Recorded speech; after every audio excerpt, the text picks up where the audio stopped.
Yeah, I have a lot to talk about with Foundation, and I am, loving it thus far. We're going to get into that, but as you may or may not remember, I'm kind of a big fan of *Halt and Catch Fire*, and I have to just bring it up in every interview with you because of my love for the series. So I am curious, though. It streamed for a while, I believe, on Netflix. Did you find a Mhm. lot more people like tweeting at you and wanting to talk to you about it when it was on Netflix? I did notice that, and it was so nice to kind of because like 7 people watched it when we were on the air, so that so many people have like found it is so meaningful to me. I actually watched it again, and it was so. I'm so proud to have been a part of that show, and it was so cool to kind of relive that what felt very immediate to me while I was kind of inhabiting Joe McMillan to kind of look at him from the outside. I found it kind of moving in a way to experience his rises and falls, him wanting something so badly and it never being the right idea at the right time, you know?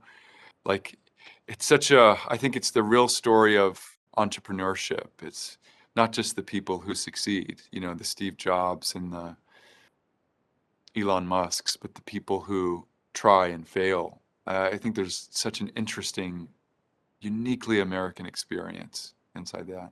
We have to talk about Foundation, though. Oh, we're going right into it. I just needed to Okay. bring it up. It's like every time I talk to Jake Gyllenhaal, I bring up Zodiac. It's like an ongoing thing. He knows Well, this. And I'm so proud of it. So it really means a lot to me that you saw what we did there oh, and that you liked it. yeah, no, I also want to send thank you cards to the two or three AMC people who kept it on the air, even though.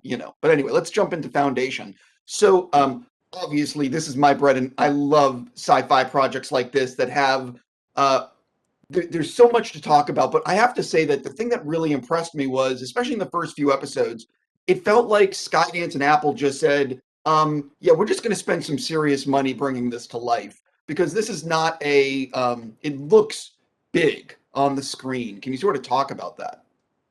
I mean, I agree with you. It looks, epic in scope. One of the things I love in the first episode is the orbital platform and the space elevator that takes down. I think David Goyer does such an incredible job of you see it from afar, then you get inside it and you go down it so that you get really the whole experience of what that orbital the platform is entering into Trantor. It gives you such a kind of a great visceral kind of experience so that later in the episode when what happens, it's you know it well. You know something that is unfamiliar to us earthbound humans in a kind of more complete way, you know. This is with a series like this that David has talked about lasting for many years.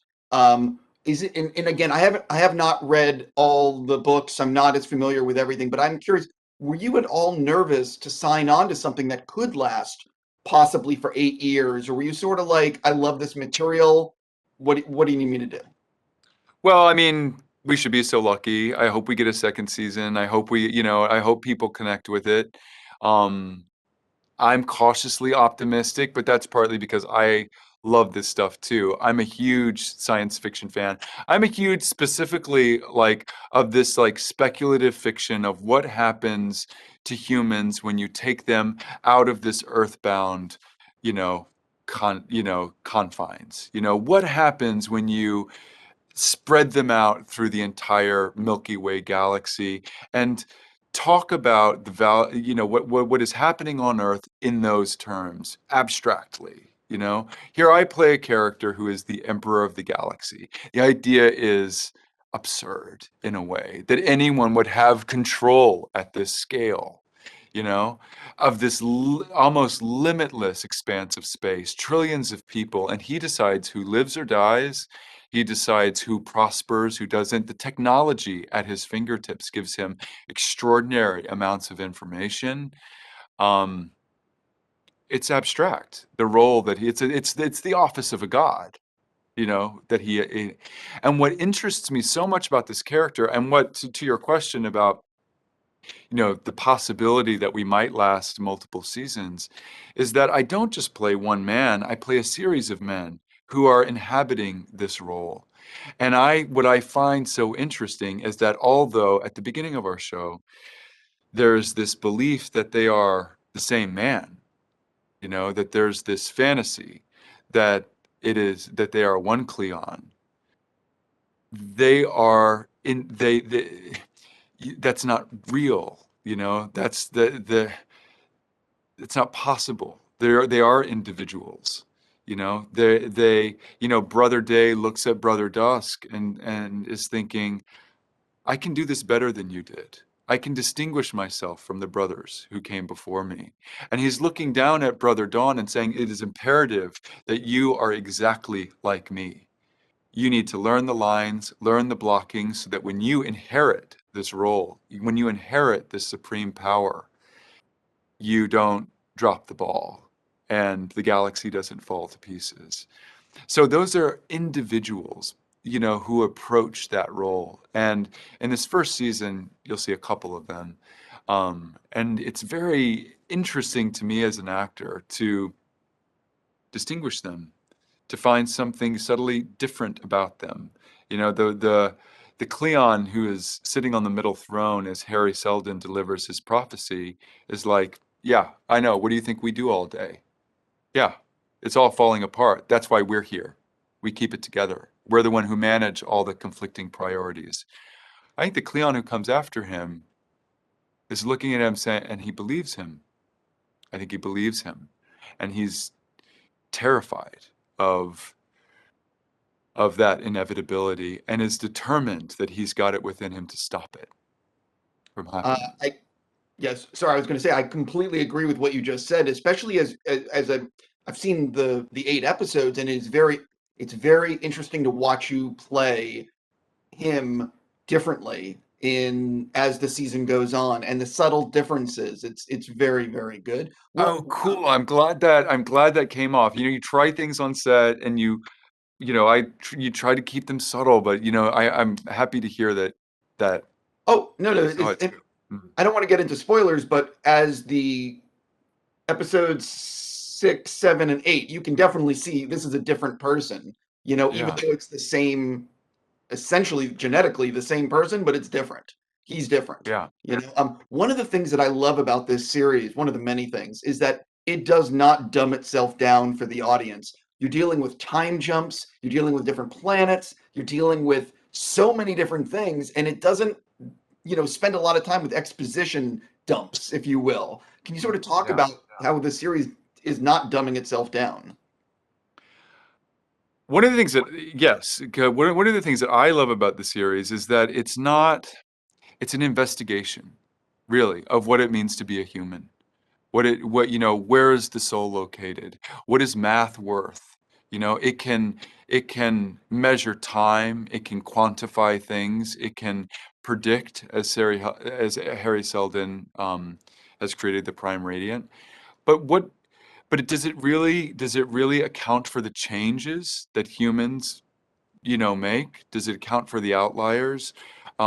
Where is it that spirituality starts to answer those questions that math cannot answer? It investigates all these things with, I think, not creating, without stating an opinion. And why that's valuable is that it's really a story about us here today on Earth, right? It's about us.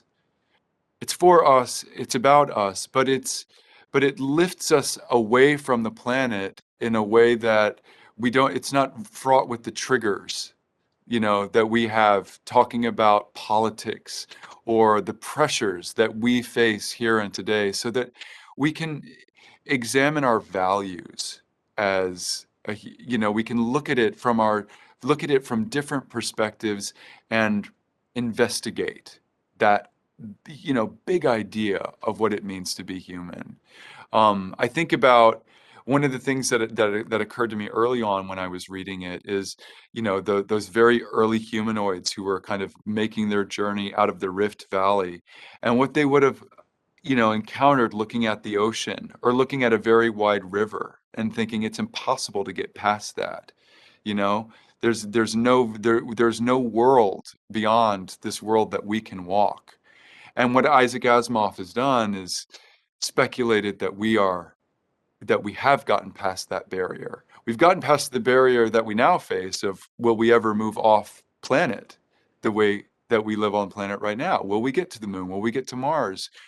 Will we go past? Will we learn a science that can, as in Foundation, fold space and time so we can instantly, hit another point of space and time? You know, it's fascinating, and I think it's like it takes away the pressures of that we live day to day now, and it allows us to think about these things in a more, abstract and I don't know, less anxiety-ridden way, you know? I am a big fan of your work, have been for a while, and I'm curious. When I talk to actors, I love to learn about their process, if you will. And I want to be specific with you. Say you're filming a big scene on a Tuesday. It's really emotional, it's really dramatic, it's something that you know you really need to give yourself to. How do you typically like to prepare for something like that? Are you days in advance, sort of mentally getting ready, or do you sort of leave it for the day before and channel all of that energy into that prep process? Do you mind talking about something like this? No, not at all. I think that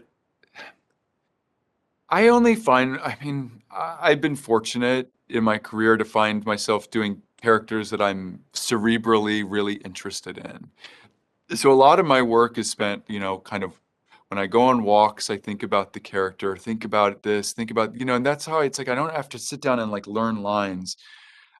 I just kind of think about it and kind of, work on the ideas. And that's about 90% of the work. And that other 10% is just trying to get as far away from Lee and close to Cleon as possible, right?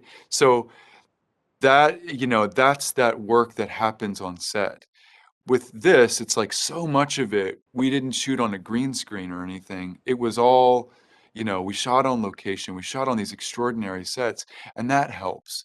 The costumes help. The other actors are basically all that work if you can kind of surrender to that and leave all of that 90% homework, in your subconscious and just, you know, um, try to, you know, move away from you. That's the goal. There are moments that I think I get close to it.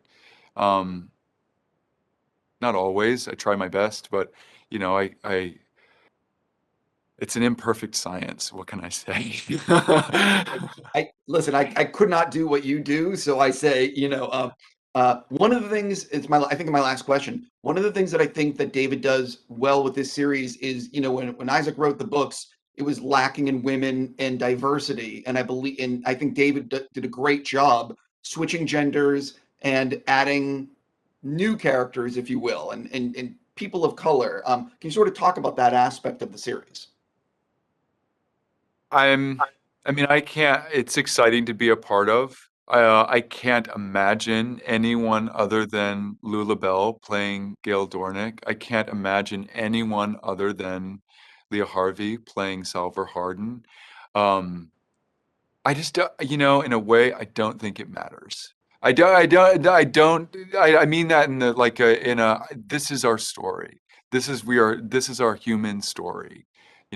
Gail's words at the beginning of it, it's not, this is the only story, right? So you can look at the divisions between us, what makes us different. But if we're spreading our story out through the vast, vast galaxy, we're really all the same. We're the same soft-bodied humans who have this tenacity, this intelligence, this, I don't know, whatever it is, life spirit about us that allows us to solve problems and survive. You know, that's what the show is about. There's no colors, there's no genders, none of that stuff matters really when it comes to that. We're humans kind of working towards our survival, and there's no guarantee that we will survive. Where is that great barrier? When is it lights out? No more humans. I think that's what Hari Seldon is putting out there, that there's no guarantee that we continue to to live.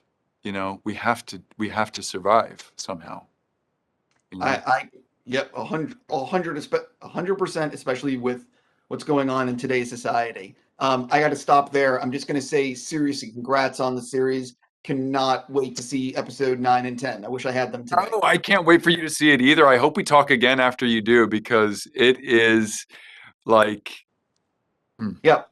I am more than happy to talk to you after I've seen the finale and do a spoiler conversation because there's a lot I would have liked to have asked that, Okay, good. I mean, I'm glad we're not big now because I really want the audience to experience it as I had the chance to experience it without too much like, blah, blah, blah thoughts about it. You know what I mean? I want people to kind of get in, like let the story unfold. But anyway, yes. until then, until we speak again. Yeah. Yeah, 100%. Listen, thanks so much, man. And congrats. Wish you nothing but the best.